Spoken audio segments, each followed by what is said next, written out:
What's going on, everybody? BJ, KG here with the Sideline Junkies. Give our first half analysis on the Redskins Cowboys game. Cowboys starting to open it up a little bit, starting to get some confidence, starting to get some momentum. KG, what do you see out there? What needs to change in the second half? The pressure is there to shutting down the run. Um, Got to protect that pass, especially the back end a little bit better. Uh, it was a 50-50 thing when I can't think of the guy's name, but he caught the first touchdown. Monte Nicholson played up because it was a man going across the middle, so instinct's gonna say play up, but Josh Norman didn't force the man outside. He gave him inside release, and once he gave him inside release, it was nothing but just put the ball up there and let him go get it. But here's my thing. We had the same type of miscues last week against the Eagles. How many times does this have to happen before somebody says, you know what, we need to work on this because that costs a touchdown. Now Dallas has momentum going in the second half, and it looks like if Washington doesn't get control of this, it's going to be ugly. It's going to be an ugly second half.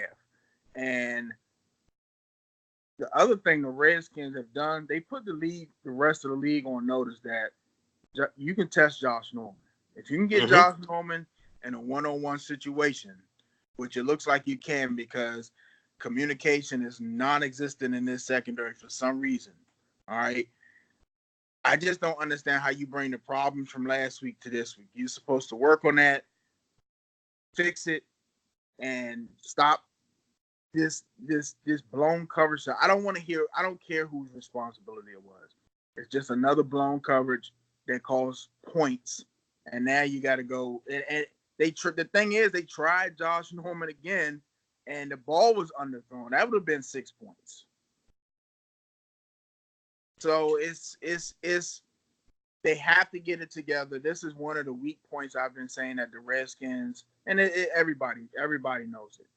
Can this coaching staff come out here in the second half and adjust? Can they? The Dallas look like they're settling in. They know what the Redskins want to do. Dak is starting to pick them apart. Now, can you come out in the second half and show some different stuff, scheme a little bit to trick Dak into thinking something's open and maybe possibly get another turnover? That's your best bet. But if you get the turnover and you get what you need, you still have to. Oh, let me sit up to the edge of the sofa for this one. You still have to come out offensively and do something. Now, and speaking of the offense, not really moving the ball because they're not protecting. Then you have the penalties of offense and defense, which is killing this team. You have the announcers even talking about this beef between Jay Gruden and AP. It should be no beef. I got a Hall of Fame running back. Load the wagon. That's it.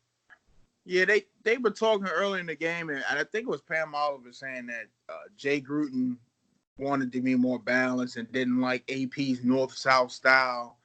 And that's when I hit you, and I was kind of in disbelief of what I heard because something I always say is that I don't care if we run north-south. I don't care if we got a Hall of Fame running back in the backfield. Stop him. I'm going to feed him the ball. I'm feed him this rock. You stop him. I'm gonna make you stop him. We know what Zeke can do. We know what Dak can do, and they're doing it. And they're like, stop it. You're gonna have to stop us. That's how good we are. We know we're gonna do what we do, and you're gonna have to stop us. And it just seems like Jay Gruden doesn't have that mindset. I know you want to be balanced. I know you want to come out and different looks and not be predictable, but that's coaching. That's play calling. That's come from calling good plays, calling a good game, which it just I don't know if Jay's put together a game where he's called just a good game all the way through.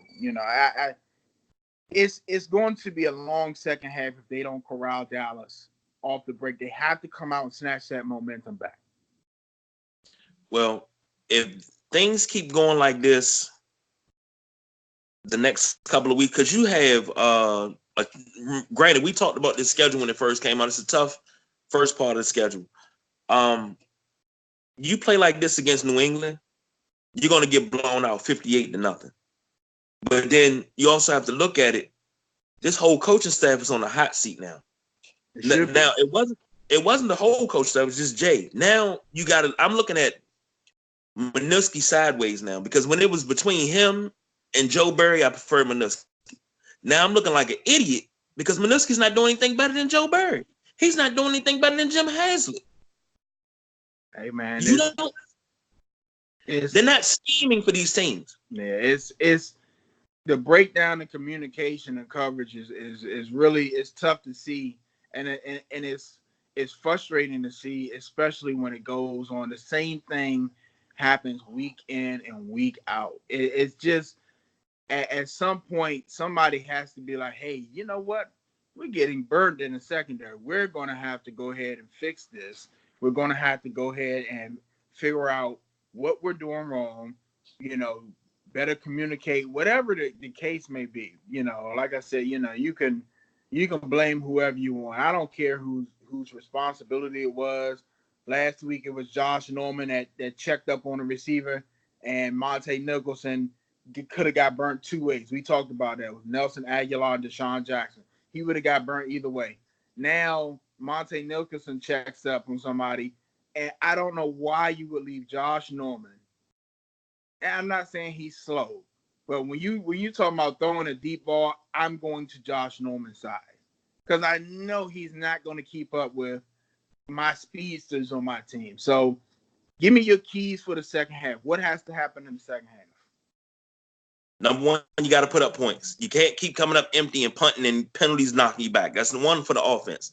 Two, for the defense, start disguising what you're doing and confusing Dak, but also you got the linebackers to put a spy on him because he's like, you know what? I'm going to get out here and run. They're ignoring me, which I don't blame him. That's what I would do if I was him. Get out and run.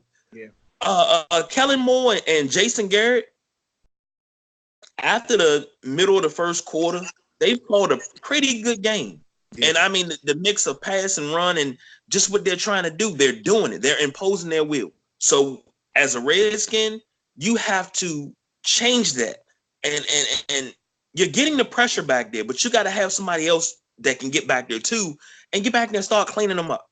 Deron Payne's getting the hands on them, but Montez Sweat and Ryan Kerrigan have to get back there a little bit faster and clean up because they're getting there, but just a split second too late.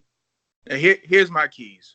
Offensively, you have to establish AP. Establish AP offensively. Open up everybody else on the backside. McLaurin, Richardson, all these guys. Sprinkle. If you get AP going and make Dallas come up and check that, you can have some success in the passing game. I think, personally, the pass that was thrown to McLaurin earlier, if Case could have got some juice on that, he might have had a chance. Defensively. Wait. That was a pass interference. The DB had him by the back of his jersey, pulling him back. They didn't even throw the flag. Well, even if it was, I think if Case Keenum could have put a little bit more on it, McLaurin would have had a better chance.